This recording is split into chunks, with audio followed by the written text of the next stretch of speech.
Hey guys, it's Nonhlanhla Khoza here. Thank you so much for joining me today. Today I'm going to be doing a story time as promised. Welcome to the month of February. I know I said there's a lot in store and there's supposed to be, but as you know, life kind of happens, doesn't it?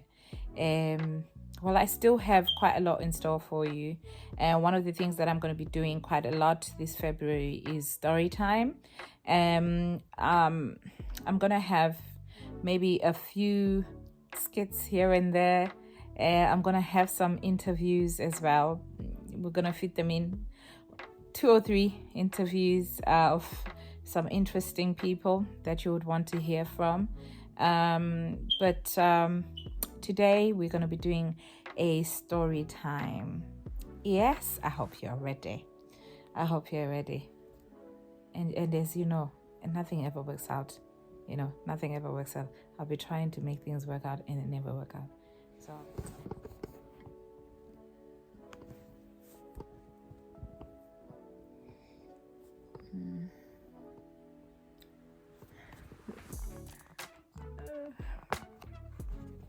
hilarious. Never ever ready. Okay. Hey guys, welcome back. Okay, so today is obviously story time, and I just thought, what better way to tell a story by just sitting here and leaning back on my sofa and just making it like a nice and easy talk. So this story time is basically for people that have got an idea or a business plan, a vision, something that you know within yourself is something you are gifted to do, is something that you've got you are given to do. But obviously society or the people around you have taught you that you need the support of others, or you just feel within yourself that, okay, I need support. I am not an island and I need support, and if I don't have the support of people, I cannot actually carry on. So I believe that there's many types of people in the world, and I believe that there are those people that when they set their minds to something, regardless they are supported or not, they push through. They don't actually look at the hurdles in the way. They just look at the goal and they go for it non-stop, and nothing is going to stop them. As long as they see the goal, there's a hurdle, there's a river, there's a lake, there's a crocodile, a lion in the way. They just want the goal. They will do it. And then there's those people that want the goal and just instantly there's those people that want the goal and instantly, just like that, they have got people left, right, and center that are in support of their goal. They've got, they just got support in such a way that you're like, wow, and they are achieving instantly. And then there's people that have got a goal and nobody quite gets what they want to do. Nobody actually can handle what they want to do. And actually nobody wants to help them. Nobody wants, nobody gets them until the finished goal. And then there's the ones that nobody gets them, but people want to understand, and then they come together to actually understand it until they understand it, and then they support it. There's so many types of people out there, and so this is just something for the person that feels like, hey, nobody totally gets what I'm saying, and nobody totally gets what I see, and I'm envisioning, and I need that support. So I'm not gonna say to you don't need the support, because no man is an island, but you need to have the tenacity. You need to have the strength to push on, even though somebody or the people that you need to understand you don't really get what you're doing. And some people really don't believe that it's within you. I mean, if you're unlucky to have people around you not believing you to be a business person, and you know you're about to open 10 businesses, yeah, you're gonna have a tough time, because nobody actually has the foresight or the perception of you as a business person. So you know that you're gonna have to be strong. Do you understand? You're gonna have to be actually strong until they see you achieving. I know, I'm trying to remember the guy's name, the Chinese guy that created AliExpress. I mean, if you meet the guy, I've seen pictures of him. I'd imagine if you were to meet him on the road prior to AliExpress, you wouldn't have thought twice that he's the kind of guy that's gonna envision such a big thing. But yet there he is.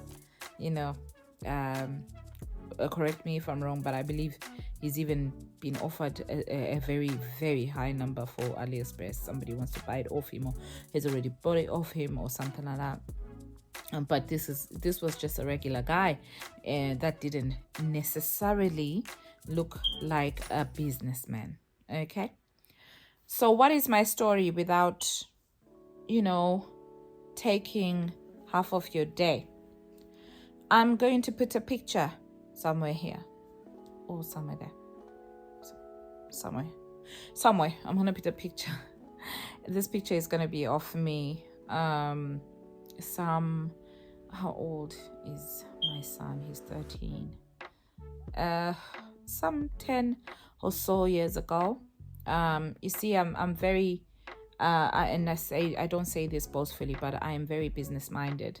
I don't have a business at the moment, but I'm quite business minded. And at the time, I had started on a very good business I had envisioned myself doing. I had managed to be at that time a childminder in my town, which is Salford in Manchester. I was quite young 10 years ago, just approaching 30 at the time, and I had done a child minding course. So initially what I had done at the time, I think I had done a level 1 and 2 childcare course, which meant that I could teach in nurseries, or I could be a childcare provider. I could work for childcare providers, or I could actually work as a teacher's assistant at a lower level at that time, I think. And then I came across this child minding business thing.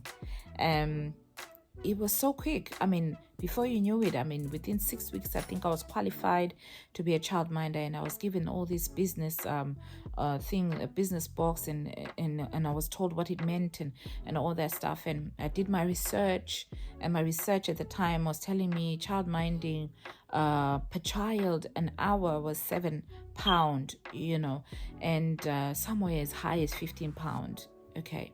This was a business. It was a business. And I thought to myself, you know what? I could actually make money here. And I used, my business mind was telling me this. My business mind was telling me, okay, at the time, I was probably one of the few Black women in Salford that was going to be doing childminding. And, I know that most foreigners would love to be going to a shift rather than running about with the children sitting all day and doing nothing. So it was going to be such a big business for me to do that. And almost immediately I was quite right with my research, because almost immediately I had really quite high numbers of people wanting space with me, and all of them, most of them were foreign people like me. I must tell you that childminding, anybody that has done it or wants to do it, childminding is quite good. It's actually good financially. One child can give you a good income within your household, just caring for that one child. It's a business. It's a very good business. Anyone that wants to find out about child minding, feel free to contact me, and I will tell you the details, and I will connect you with the right people with Salford Council. Okay. So I did that. I got large numbers of people coming with their children. I had between 2 to 4 hours. I had full days, I had half days, and I was just one person. At that time. So in a day, I could care for 6 children. My ratio at that time, I believe, was 8-1. I could be wrong, but I think it was 8-1. But I was caring up to about 6 children a day at different amounts. It was a business. I had at the time 2 children.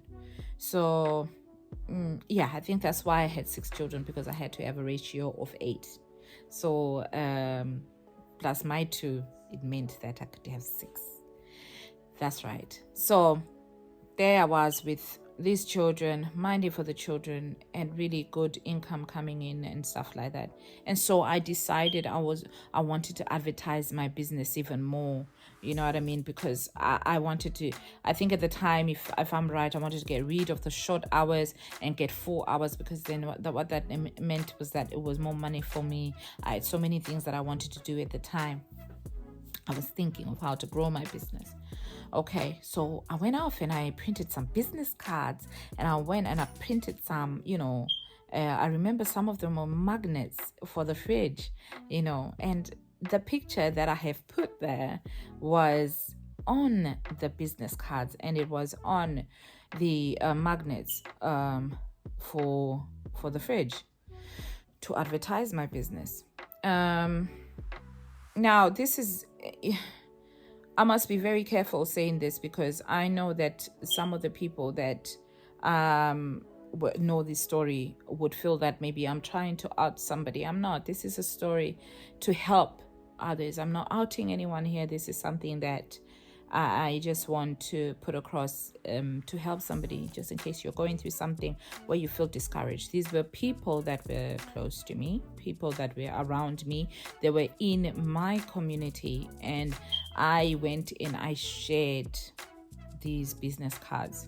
Now, when you are at the height of believing that you are doing something, and you envision it, you're like, this can actually mean I can work with people. This means I'm going to do this, I'm going to do that. And you have no preparation of being hit so hard by negative feedback. So when I shared these business cards, the feedback I immediately got was, you look ugly. I wouldn't give my children to you, just looking at these pictures. And I was like, whoa, that's hard. That's actually really hard to swallow. And there were laughs, there was, giggles, people pulling each other aside to laugh at this particular picture. And I thought to myself, my goodness, I've already sent these out to people. What does this mean? Does this mean that I don't look like a kind child-minded? What does it... my mind went to overdrive at that moment. And it affected me. It affected me in a way that the people that were making those comments didn't understand. So that's why I'm saying that I'm not trying to out anyone, but this was about me. I needed to know my vision. I needed to understand my vision. And I would have let it go, but I don't think I quite let it go at that moment. It affected me that I pulled away all the business cards and all the magnets, and I put them in a box and I packed them away, no longer to be advertised. So I kept my 6 children with those few hours, and I thought, you know what, I'm not going to advertise myself anymore. I'm just going to do what I'm doing here, and it's giving me enough money anyway. I'm fine. And I kept that. So that vision dwindled. Okay, it dwindled. And I was on my 2 children. And somewhere along the line, I got pregnant with my 3rd child. my third child came with so many health issues. I was slowing down, so whilst I had these six children, there are some hours that I needed to cut down. And child minding is as you know, children in this country are taken very, very seriously, and they will inspect you. They will come and check if you are doing the right things, your paperwork and everything. Is your house up to standard? And me being pregnant with 2 children and caring for the other 6 was not working out. And when my following inspection came, the advice was that it's either you stop completely or risk having an Ofsted inspection and losing the opportunity of being a childminder ever again in England. So there I was. I had this thing where I could, the third option was that, you could have somebody that you could train and they can be running this thing for you, So I was quite, I didn't give up easily, So I knew that the people that I knew to run to first, or to maybe ask for help first, were the same people that would have laughed about my business. But I was willing to try, even though there was not much hope at that time. So I had gone back and I said, look guys, okay, as you know, one child will give you this amount of money. If I get at least 1 or 2 people to help me until I give birth and I get myself together, they'll be getting money, I'll give them 1 child, I'll give them 2 children, and then they can get their money from their income from there. And people needed jobs. They really needed jobs at the time. Nobody was in support. Nobody was in support at that time. And so I had to stop the business. I had to stop the child minding. I had to stop everything. At the time, this was 2000, and I had started my business around 2009. Yeah, so I had to stop my business around mid 2012. I had to completely stop, so that I have another opportunity to be a childminder in the future. But I was quite hesitant after I had given birth to my son to go back. I had that confidence, shut down, my picture. Or does it mean that, I'm not a happy face? Do I look like, not that I didn't believe it, guys. I'm not a victim here, but I'm just trying to get, a message across to anybody that feels like, what, I've been hit hard by something. You could lose a lot by making decisions from what people's thoughts toward you, what you're doing are. Do you understand what I'm saying? There was no reason for me not to restart that business, because obviously I didn't necessarily believe that, but it was just something that had hit me hard. Do you understand? So here I was, a potential businesswoman within Salford, with a very, which I still do have the opportunity of doing at the moment, because when I look at it, there's so many people that need those services right now, right here, in this moment in Salford. They need those services. I'm qualified to do them. I could do them. So I'm not at a loss. I wasn't necessarily at a loss, but at that time I did end up in that kind of a situation where, I couldn't do something because I had allowed people's words and I had allowed people's comments of what my vision was to affect me. Okay, so we're talking about 2022. We've moved from January, all through January, we spoke about happiness, and we said we don't want anything disturbing our 2022 vision. Okay, 22 vision. Yeah, we don't want anyone disturbing it. We don't want anything that, we're not going to allow anything to disturb that. Okay, there are people that are going to come to you, and you have got a someone out there has probably got a creation they want to do, invention, something that has never been invented. You've got it in your mind, you want to do it. You're gonna go and tell someone, and they'll be like, you invent something. Even me, then if you can invent something, even me, I can invent it. But just for them to say that to you, that's it. So it's just something that you need to actually grasp, that you don't need people's encouragement. I told you when I started this story time, I said there are some people that literally just say something. If it was another person in my shoes with that child minding business cards and stuff, people would have taken them and thrown them into crowds of people and say, make sure that is my sister, that is my beginning to last. Please take your children, all your children, even the children from next door, take them to that one. She's a very good one. They will support. Do you understand? They will support. And they just, some people are just blessed like that. Some people have got that blessing upon them. And then there's some people that just have to work a little harder. Okay? Just work a little harder, and it's okay. It is actually okay. Nobody has to understand what you're doing as long as you are focused and you know what you're doing and you got your coordinates right. When I say coordinates, when you're looking at the future, when you have a vision, when you've seen something, there's coordinates. You know that at this time you've got to be here, at this time you've got to be doing this. Don't wait for nobody to acknowledge you. The fact that I had people coming to leave their children with me was enough to encourage me to say I'm doing the right thing.